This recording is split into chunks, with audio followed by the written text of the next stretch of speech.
Okay, welcome back to members of a 121 Community Church in Grapevine, Texas, into our ongoing study in a brand new look here. We're going to take a look at a movie review of a 2019 film entitled Joker, starring Joaquin Phoenix. Very good film. I want to do a movie review on it. So let's go to block 1 and we'll take a look at the introductory comments to kind of get our groundwork together here. And what we're looking at here, we're looking at this film as functioning as a morality play in 3 acts. So how does a film qualify as a morality play? Well, in a literary way, it must address the topic of being. What does it mean to be? What defines a person's self-identity? And it must be examined at both the objective level and the subjective level. And the film must be open to interpretation and dynamic enough to welcome a variety of interpretations. Now, we've got to take a look at the cast and their symbolic functions in the film. We begin with Robert De Niro. He plays Murray Franklin, a popular talk show host. And he always closes his show with the song, That's Life. Now, at the beginning of the film, we find that Arthur Fleck has idealized Murray Franklin as kind of a ideal father or a father god. And the show is for Arthur kind of a utopian heaven that he envisions, where we go when we die. In fact, later in the film, Arthur plans to take his life on the show after having been invited to appear. But when his idealism is shattered, he no longer plans to take his life on the show because he ends up seeing it as just another extension of Thomas Wayne's empty secular world. Now, Joaquin Phoenix plays Arthur Fleck, the adopted son of Penny Fleck. And Joaquin Phoenix, he's the monster in the film.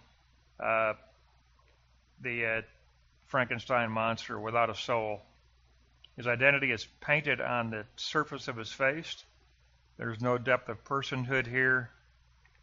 In the original Frankenstein, the monster has the deficient brain. But in this film, it is the adopted mother as the mad scientist who has the deficient brain that eventually strokes out. Now, uncontrollable laughter is it's called pseudobulbar effect. It's a symptom of persons that have suffered massive stroke. And it's Penny who has the massive stroke, but Arthur reflects the consequences of Penny, the mad scientist. He has the uncontrollable emotions. Zazie Beetz plays Sophie Dumond, the single mother down the hall from Arthur.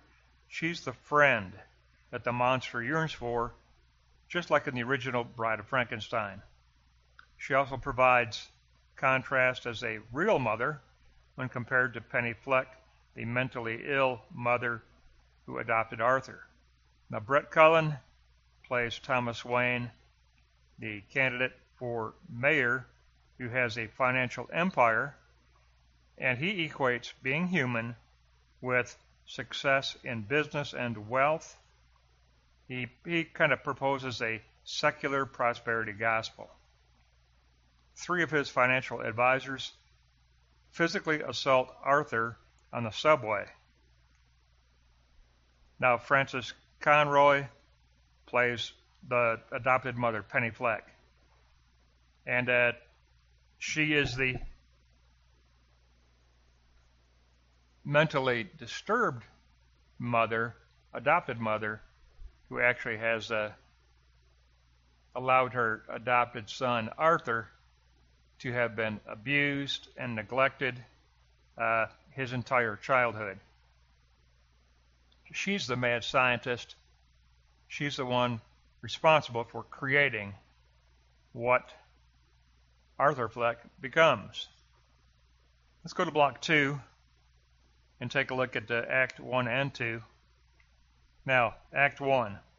We get introduced to the tension existing within Arthur himself. We begin with the mirror scene. He's applying clown makeup, which defines his surface identity. We also do become aware of Arthur's suffering a neurological disorder from having suffered abuse and neglect as a child. The laughing fits are what is called pseudobulbar effect. It's a symptom of those who have suffered a massive stroke. But the stroke is suffered by Penny, his adopted mother, but he exhibits the monstrous result of what she has created. Now, all of these negativities exist in tension within Arthur and his idealized impression of Murray Franklin and his talk show. Murray Franklin and his talk show, for Arthur, they kind of become a utopian dream, kind of a realm of existence that transcends the secular, worthless world created by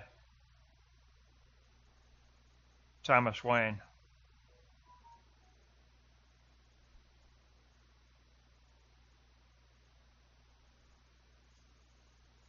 So Arthur has a very, very idealistic look toward Murray Franklin, and we see that very early on in the film. Now, Act 2, the fall. Arthur suffers an attack. He's assaulted on the subway by 3 financial advisors that are part of the Thomas Wayne empire. Wayne publicly labels all individuals who have not reached status and wealth as envious clowns. In tension with this objective reality of a fall, we have the subjective devastation of budget cuts that eliminate Arthur's state-appointed social service benefits. So he loses his benefits, and primarily he loses all of his medication being provided by the state, and social services just cuts him off. So at a subjective level, that is the other part of the fall of Arthur. And so we realize that this tension sets us up for the reveal and the rampage that will come in Act 3, when Arthur declares his life to be an absurd comedy, which is inaugurated with learning that his adopted mother, Penny, actually had been a patient at the Akron State Mental Hospital. But the film is all about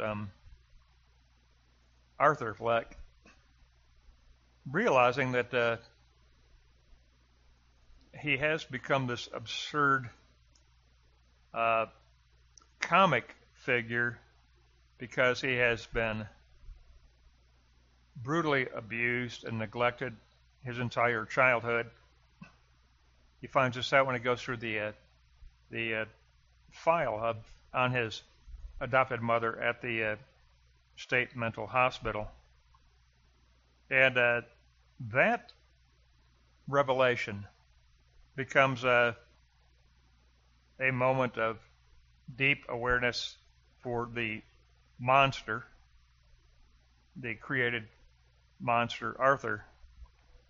And then he's going to go on a rampage of retribution after that. So if you look at Block 3, the reveal and negative consequences, Arthur learns that Penny Fleck had been previously a patient at Akron State Mental Hospital.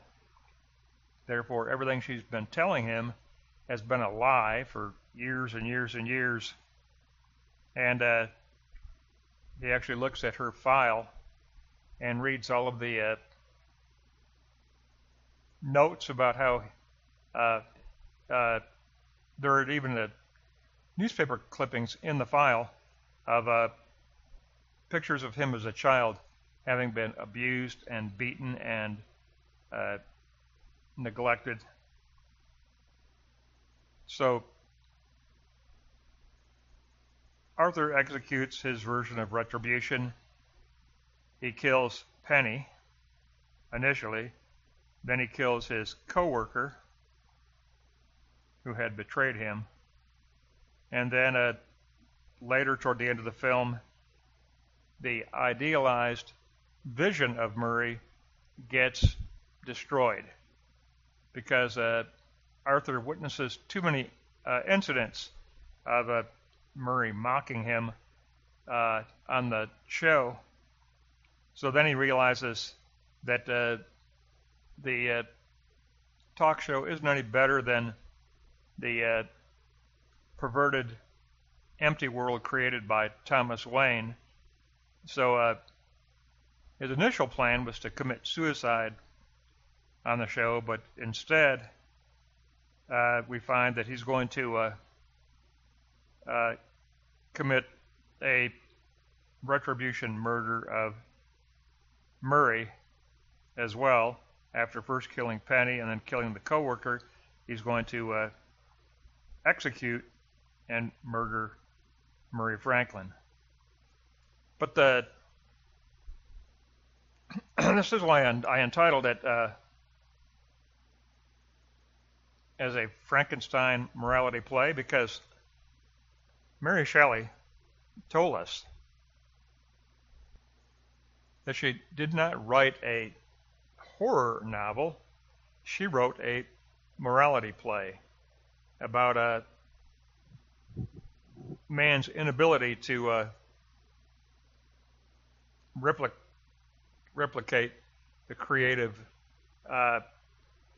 ability of God the Creator, and that man is not allowed to usurp that area. That's a arrogant, prideful thing to do. And what Mary Shelley really did when she wrote Frankenstein, she wrote a morality play. And the way I view this film is that this is a remake of the Frankenstein morality play, because it's all about Arthur Fleck as a person who has been created as a monstrous absurdity of life by his adopted mother, who is, in a way, she's mentally ill, but she's the mad scientist type that has really, through her neglect, abuse, and lies, year after year after year, she has, in a way, been the one responsible for creating Arthur Fleck as this disconnected individual without a soul. There's no depth to Arthur. His identity is painted on the surface of his face.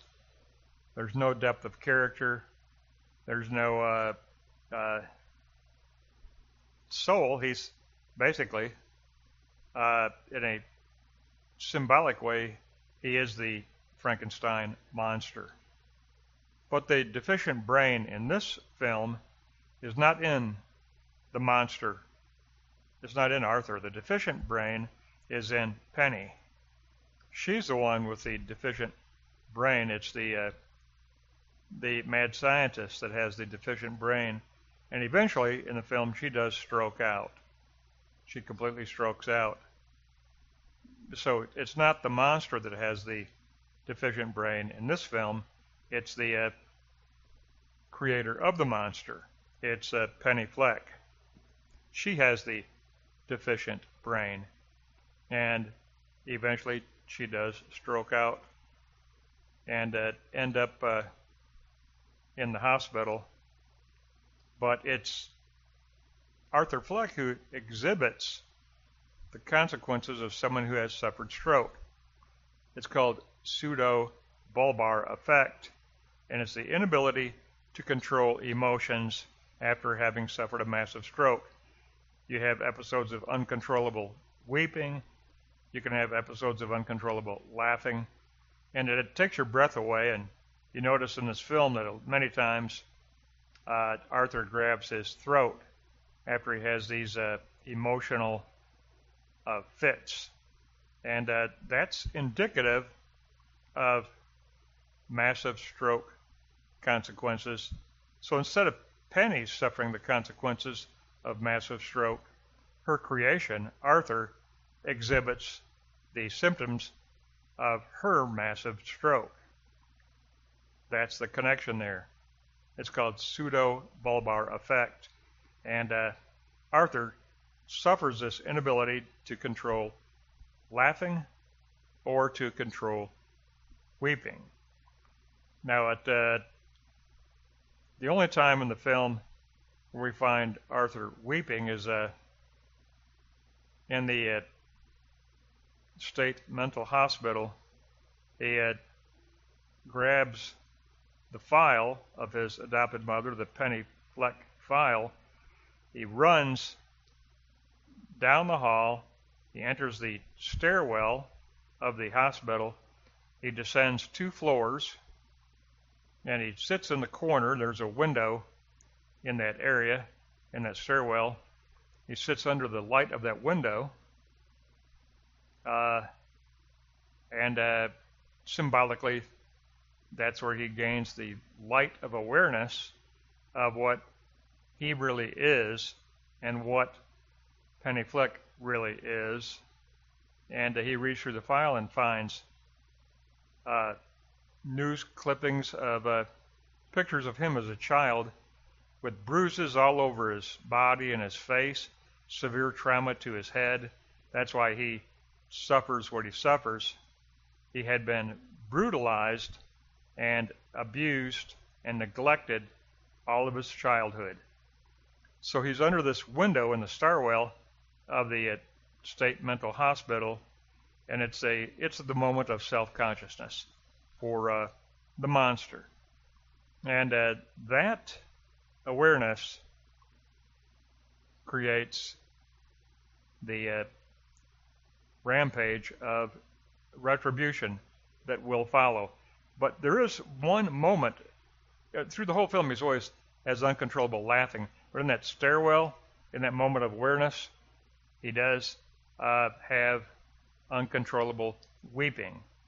He transitions to actually weeping that one time, at that moment of self-awareness of what he really is, of the fact that he really is the creation of a mentally disturbed adopted mother, and that he has never enjoyed 1 minute of happiness his entire life. And all of this awareness comes to him as he's crouched under this window in the stairwell of the state mental hospital. So it's a very powerful scene, but he actually weeps there. I mean, he does have the uncontrollable laughter, but he has an episode of uncontrollable weeping only there in the film, in that moment of self-awareness, of understanding who he is, of understanding that he has been created an absurd comic monster. He always says, my life is a comedy. What he means is, my life is a comedic absurdity. And that's the self-awareness he comes to when he learns that